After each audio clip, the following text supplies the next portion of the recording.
España es un lugar en el que se puede vivir bien.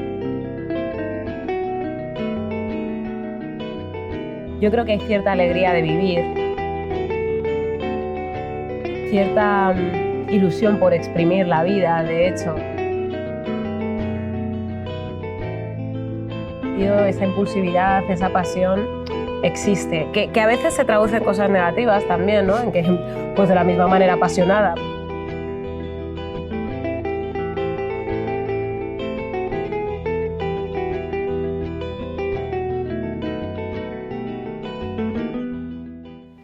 Que ¿Cómo nos conocimos? ¿Cómo nos conocimos? ¿Tú te acuerdas? A ver, sí me acuerdo. Sí me acuerdo. ¿Hace cuánto? Pues hace, un montón. Sí, ¿eh? 13, 14 años. Por lo menos. Me llamo Lucía, soy Bombío Rubio, así de largo, y así me gusta decirlo porque detrás de mi nombre y de mis apellidos hay varias historias, varios países, varias etnias. He nacido en Madrid, soy periodista, trabajo en la televisión, he escrito también un libro. Mi madre es española y mi padre es de Guinea Ecuatorial, que es el único país de África en el que se habla español. Es un país muy chiquitito que está en África Central. Las personas que tenemos padres o madres migrantes vivimos una doble realidad. Mi padre, antes de venir a España, nunca fue un negro, porque venía de un país de negros. Y mi madre tampoco era blanca porque vive en un país de blancos. Pero de repente sus hijos que crecen aquí se encuentran con que son negros. Y ni Sofía ni José tienen herramientas para poder guiarles en ese camino por una sociedad prácticamente blanca. Pero es mi madre, una señora blanca española, la que me decía, tú eres negra y tú eres guineana. ¿Por qué? Porque cuando salgas de esta casa eres negra y guineana. No vas a ser ni mestiza, ni mulata, ni no española y su madre es española y su padre... No, tú eres africana. De todos modos, la identidad es algo que está siendo todo el rato, nunca es del todo, ¿no?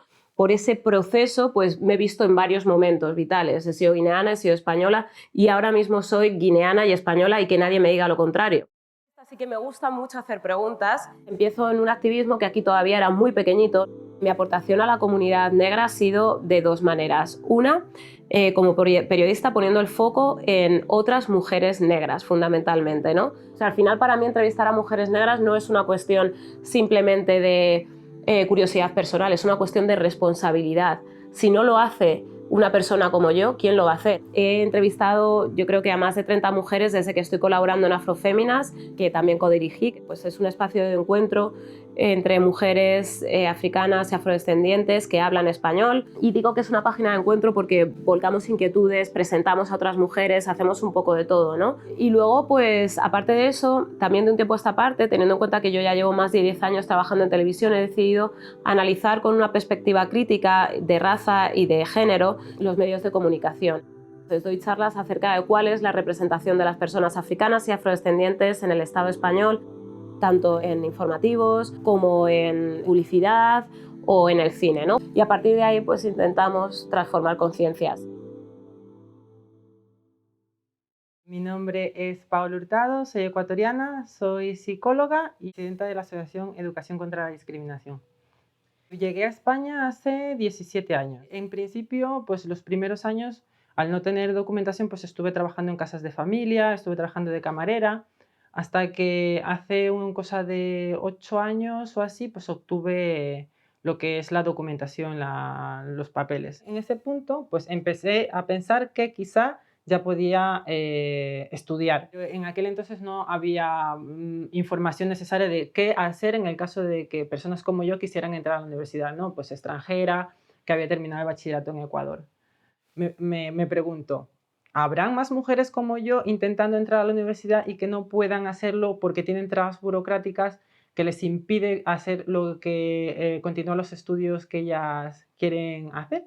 Aquí constituimos el 11%, ahora se está hablando de la población total en España, si está solo un 2% en la universidad, me llamaba muchísimo la atención, ¿no? Pues claro, había un problema que no era que me pasaba a mí solamente, sino que había un problema claramente estructural, ¿no? Entonces nació Educación contra la Discriminación.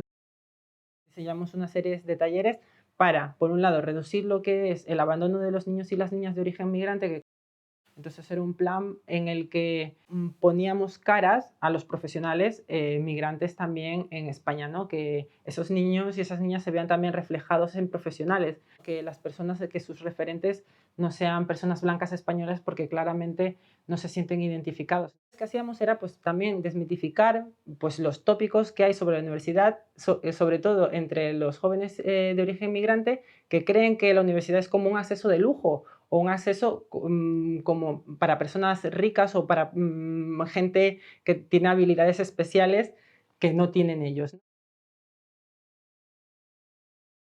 Tenemos un grupo de WhatsApp que es fantástico, que son las 3.0. Sí, en voy donde... a llorar, son fantásticas, sí. ¿Vas a llorar? Sí, hablamos de raza, racismo, hablamos de chicos, de chicas. Sí, pero hablamos de todo. Hablamos de todo y hablamos con otros códigos en los que no hay que cortarse, ¿no? Que si estamos enfadadas por algo que ha pasado, lo podemos soltar con toda la víscera del mundo y sin necesidad de hacerlo más fácil para que la gente blanca nos entienda y su fragilidad no provoque que se sientan tristes o preocupados por haberte dañado, ¿no? O sea, podemos soltar directamente, que es muy cómodo. He aprendido un montón también en el grupo, de todas. En Guayaquil, donde yo vivo, es un barrio mayoritariamente de personas negras.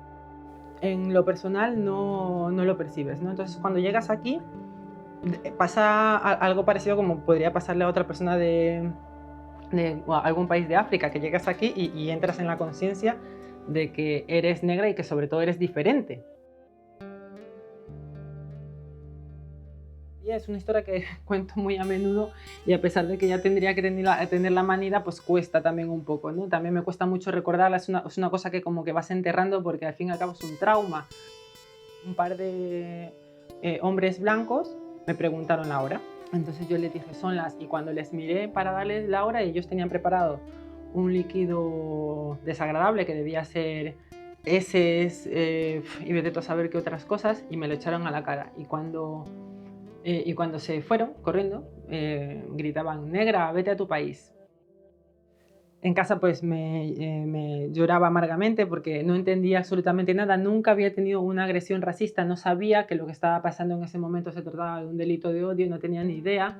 Desarrollé una fobia tremenda, personas que me recordaban a esos dos personajes. Entonces fue cuando empecé a moverme o a conocer a la población africana y afrodescendiente aquí en España. Yo viví en Portugal, durante un año estuve estudiando allí y para mí me cambió la vida. Que hay muchísima gente africana y afrodescendiente y está en todos los sitios, también en la universidad, también conduciendo autobuses, también en un banco atendiéndote como directores o directoras, ¿no? Cosas que aquí pues lamentablemente todavía no pasa o si pasa no se visibiliza lo suficiente. Cuando tienes más de 20 años y al fin coincides con una persona negra y no tienes que explicar, porque al otro lado no tienes a alguien que te interroga, sino que directamente asiente, porque también lo ha vivido, es completamente mágico y necesario, ¿no? Entonces yo al volver de Portugal entendí que tenía que vivir esa magia todo el tiempo, a ser posible. Es increíble que tengamos esa confianza, tío. Es cierto que esa es la palabra, es confianza. Sí. O sea, es de decir, o sea, sabemos que estamos para nosotras en ese, o sea, que no estamos ahí.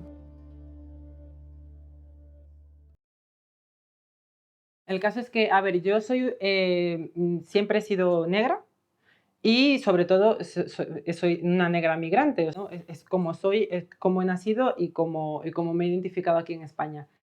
Pues con los años también supongo que te vas volviendo más activa y protestas más y gritas más, tienes más seguridad. Antes quizá por no tener papeles precisamente pues no gritabas. Yo veía que algo no funcionaba, que algo iba mal, pero tenía miedo también de sufrir represalias. Y ahora pues teniendo documentación y también los años pues me han hecho levantar un poco más la voz y denunciar y criticar y construir también, ¿no? España tiene siempre ciertas resistencias al cambio. Hemos sido uno de los primeros países de Europa en los que se ha legalizado el matrimonio entre personas del mismo sexo.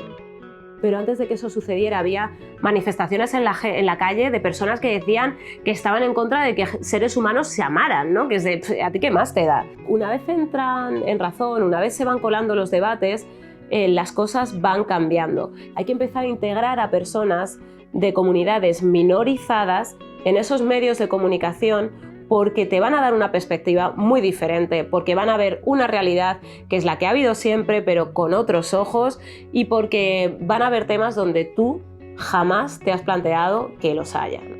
O sea, en España están permeando las culturas que viven aquí. Falta visibilización, pero en la calle eso ya está sucediendo. Que te puedes encontrar a Wilson ecuatoriano con Ali marroquí, y esos niños están jugando y están guay. Y entiendo que lo que tenemos que hacer es dejar un legado, de la manera que sea. Tenemos que escribir, tenemos que interpretar, pero sobre todo conservar, documentar, porque si no es volver a empezar todo el rato, ¿no? Yo me siento orgullosa de ser negra por todo lo que significa en mi biografía ser negra. Me siento orgullosa de ser la hija de una persona migrante que ha llegado aquí, que está a 5.000 kilómetros de su casa, a la que le tocan atravesar fronteras todos los días, más allá de la frontera que atravesó en su momento. Lo decía Esther, ¿no? Que si eres blanco, español, heterosexual, probablemente varón, jamás en tu vida te ha importado qué es la identidad.